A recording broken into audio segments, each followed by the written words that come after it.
أما بقى سكينة وعبد العال ولا في دماغهم، كانوا عايشين قصة حب جميلة جدا، كأنهم اتنين عشاق بالظبط، لدرجة إن كل واحد فيهم حفر اسم التاني بالوشم على جسمه، والوشم ده كان مؤلم جدا، ومع ذلك عملوا كده من كتر حبهم في بعض. الوشم ده عبارة عن إيه؟ عن إبرة بتتحقن في الوش، عبارة عن لونين أزرق وأخضر، ودي ما بتدوبش بالمية ولا بتتأثر بأي حاجة. وكان معظم ستات الصعيد بيعملوا الوشم ده في المكان اللي هو تحت الدقن وعلى أصابع الإيد. طيب الوشم اللي عملته سكينة عملته على بطن كف إيديها اليمين، وكتبت محمد عبد العال حبيب قلبي.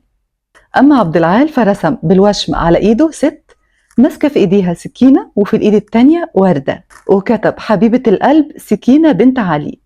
وهنا بقى بيقول الكاتب عن الوشم بتاع عبد العال: وهو ما يدل أن العاشق المتيم كان يتمتع بروح مرحة لا تخلو من نفاذ البصيرة، دفعته إلى هذا التلاعب اللغوي الذي قلب اسم الحبيبة من مصدر يرمز إلى السكينة والهدوء إلى اسم لسلاح أبيض يرمز إلى القتل، وأن يجمع بين المعنيين المتناقضين في رسم مركب يرمز إلى حب دموي يجمع بين الوردة والسكين وبين الهدوء والعاصفة.